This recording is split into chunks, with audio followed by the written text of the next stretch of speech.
Before he was a pay-per-view draw, before the flying knee changed his life, Jorge Masvidal was just a street kid from Miami fighting in backyards to pay rent. He built a career out of nothing but grit and scars. In 2019, he was the face of violence in a sanitized sport. But today, things are different. The fame is gone, the fights are gone, and Jorge's life, it's starting to look tragic. In this video, we're going to explore the real story of how Jorge Masvidal rose from underground scraps to the heights of the UFC, only to come crashing down. And later in this video, we'll reveal how everything he built is now falling apart. Stay with us. Long before the UFC lights and viral knockouts, Jorge Masvidal's life was shaped by absence. He wasn't born into comfort or opportunity. He was born into struggle. His story begins in Miami, but the real roots stretch across the ocean to Cuba. His father, a man who once sat behind bars as a political prisoner under Fidel Castro, escaped the island by building a homemade raft and braving the ocean to reach the United States. That journey was supposed to be the beginning of freedom, but shortly after arriving, his father got caught up in drug trafficking and landed back in prison, this time in the US. And just like that, Jorge's father disappeared from his life again, this time behind American steel bars. Jorge was just a kid, left behind in a home full of tension and empty chairs. The absence of a father didn't just leave an emotional wound, it left a vacuum. And in Miami's toughest neighborhoods, those kinds of voids get filled fast. Trouble didn't have to find Jorge. It was already there, on the stoops, in the hallways, in the streets outside.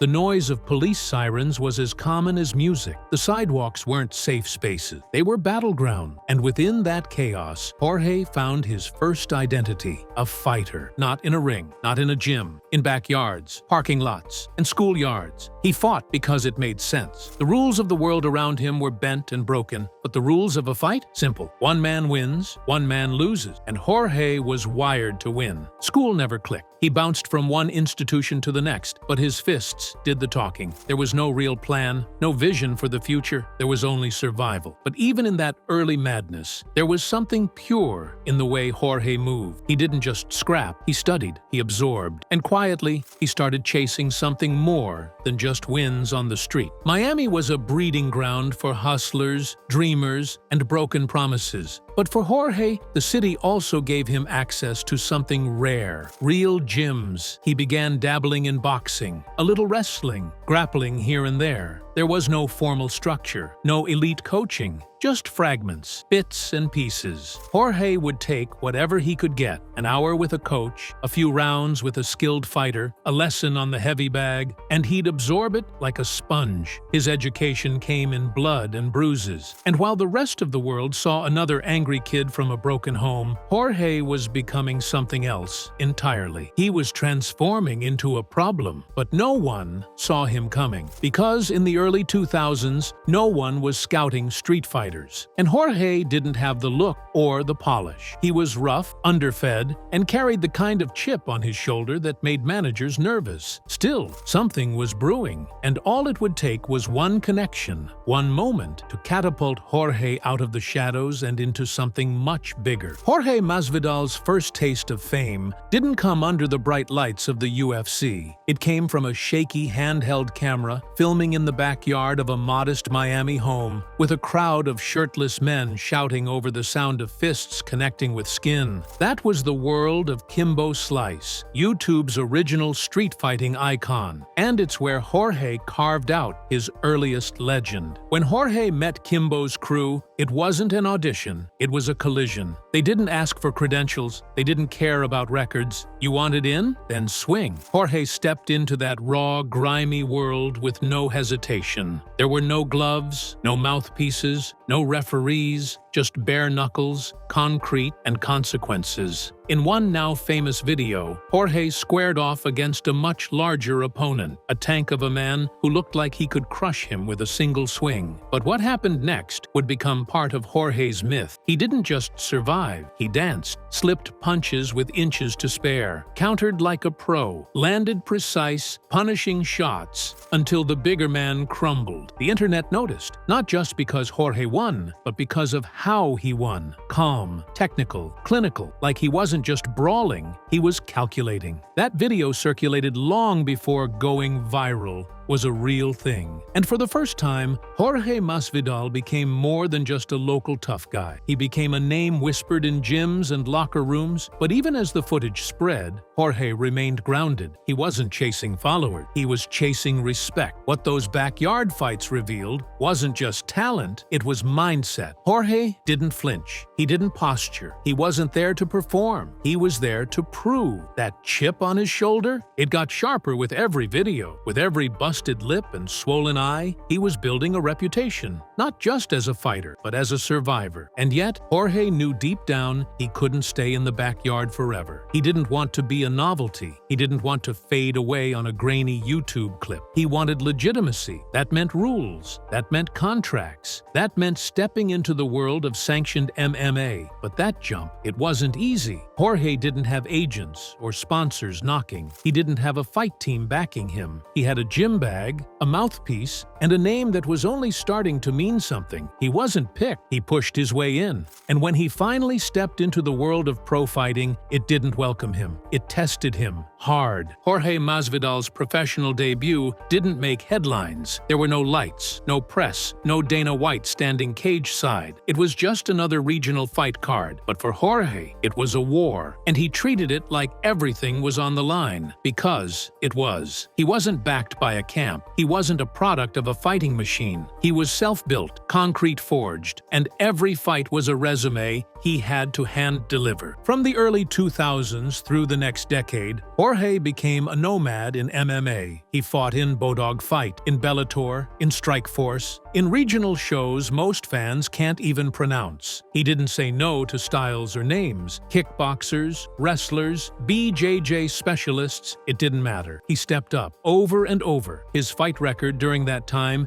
is a tapestry of grit and frustration. Wins against tough names, razor-close losses, moments of brilliance overshadowed by controversial decisions or lack of buzz. In 2009, Jorge suffered one of the most embarrassing losses in MMA history, a standing inverted triangle choke at the hands of Toby Imada. He was winning the fight. He was dominating. Then, out of nowhere, he was unconscious. The clip went viral for the wrong reason. That moment would have broken most fighters, but Jorge kept marching. No excuses, no complaints. He just moved on to the next fight. He clawed his way into a Strikeforce title shot in 2011, facing Gilbert Melendez. Jorge went 5 rounds and lost a gritty, respectable decision. No shame, but also no reward, no bonus, no push. Just another number in the L column. Then, in 2013, Strikeforce was absorbed by the UFC. And finally, Jorge was in the big leagues. This should have been the start of everything. But instead, he was placed in the shadows once again. Between 2013 and 2017, Jorge Masvidal fought 10 times inside the octagon. He beat guys like Tim Means, Ross Pearson, and Donald Cerrone. He fought his heart out against Demian Maia and Al Iaquinta, but decision after decision went the wrong way. Fights he arguably won. Judges didn't see it that way. He was technical, but not flashy, dangerous, but not viral. In an era where the UFC was leaning into characters and showmen,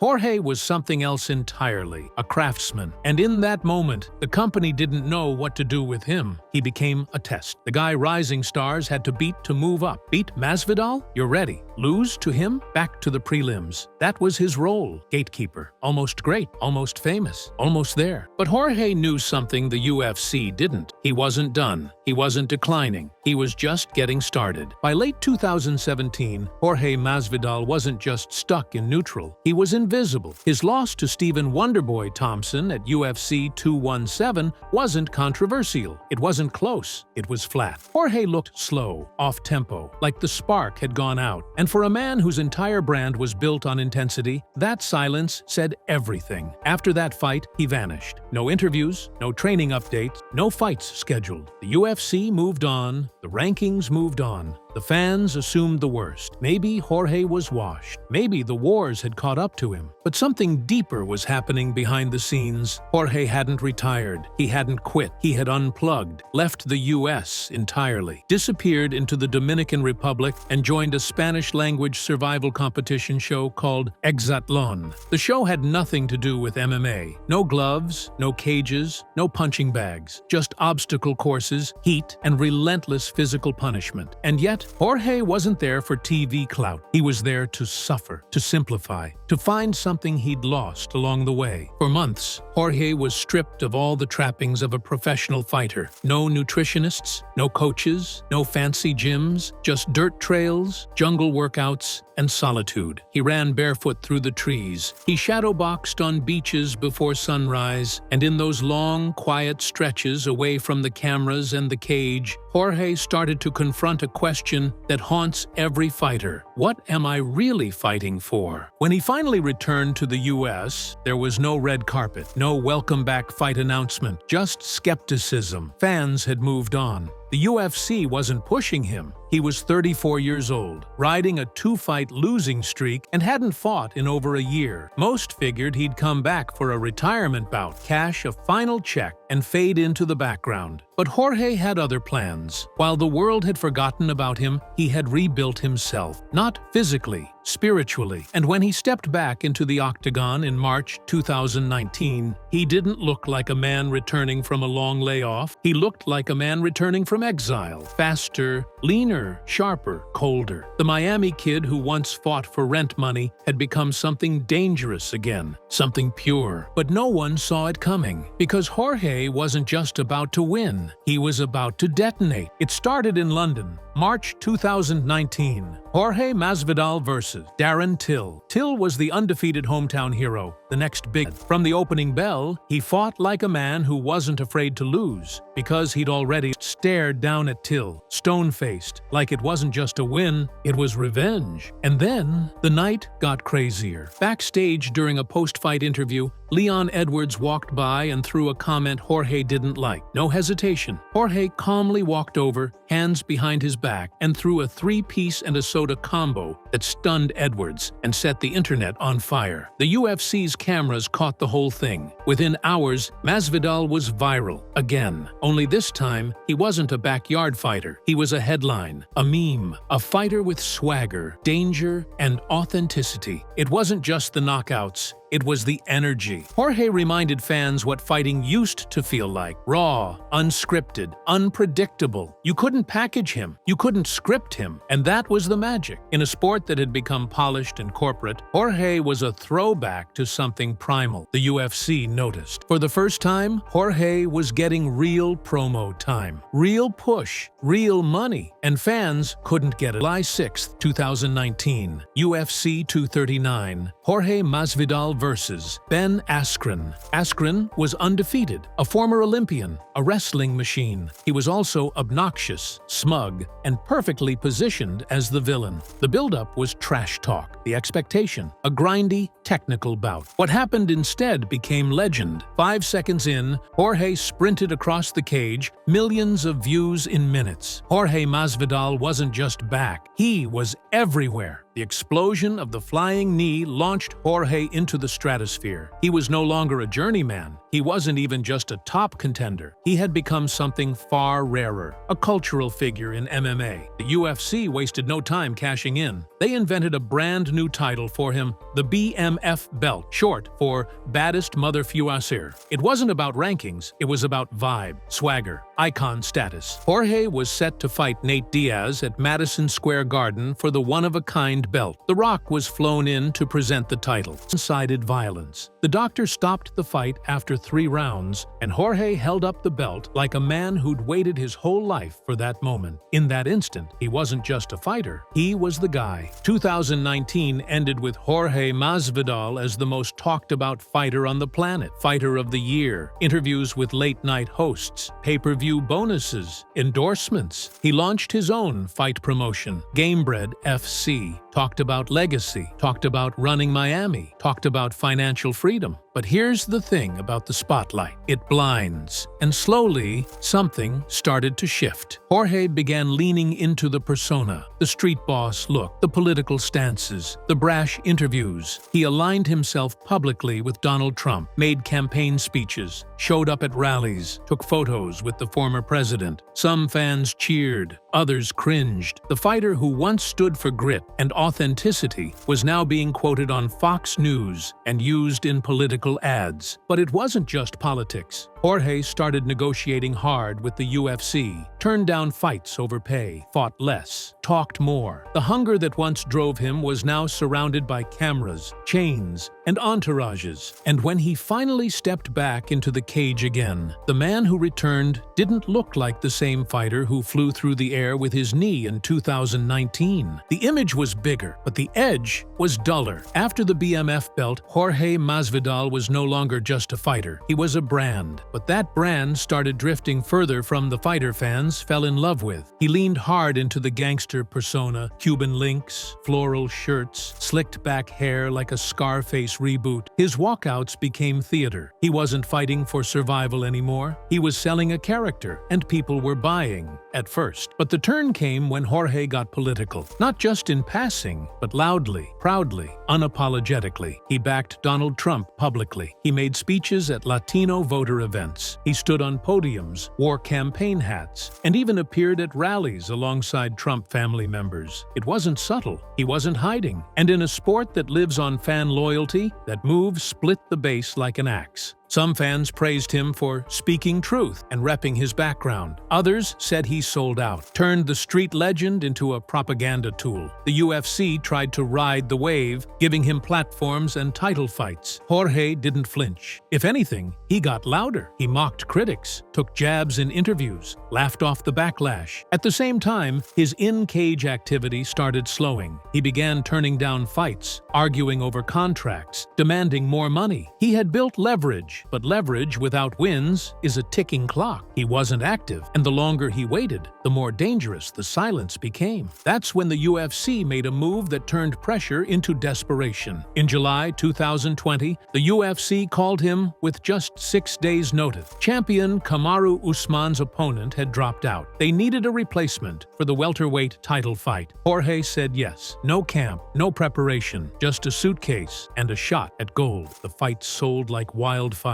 BMF versus the champ. Street versus structure. Jorge was painted as the savior of the card, and fans, desperate for sports during lockdown, tuned in by the millions. But the fight itself was brutal, for all the wrong reasons. Usman smothered Jorge for 5 rounds, pressed him to the cage, neutralized every weapon. Jorge fought hard, landed some shots, but the gap was clear. He was outmatched. Still, fans forgave him. He took it on 6 days' notice, they said. Run it back with a full camp, they chanted. Jorge agreed, and 10 months later, he got his shot at redemption. But it wouldn't go the way anyone hoped. The rematch was supposed to be Jorge Masvidal's redemption. April 2021. Full camp, full focus. No excuses. He taunted Kamaru Usman, joked about his power, promised a violent reversal. For 1 round, he looked sharp, landing clean shots and stuffing takedowns. Then came the right hand. One perfect shot detonated on Jorge's jaw and shut everything down. He collapsed like a stringless puppet, sweat flying off his head in slow motion. It was the first time Masvidal had ever been knocked out cold. Not just beaten, flattened. The internet exploded, not with praise, but mockery. The Street King had been silenced. That knockout didn't just end the fight, it cracked the image. Jorge's next move was personal, a grudge match against Colby Covington, his former friend turned bitter rival. But inside the cage, it was domination. Colby out-wrestled him, mocked him mid-fight, and left with his hand raised. 2 weeks later, the feud spilled into the streets. Outside a Miami steakhouse, Jorge allegedly ambushed Colby, broke a tooth, and fled. He was arrested. The mugshot went viral. The BMF brand had become a legal liability. In April 2023, Jorge fought one last time in his hometown, but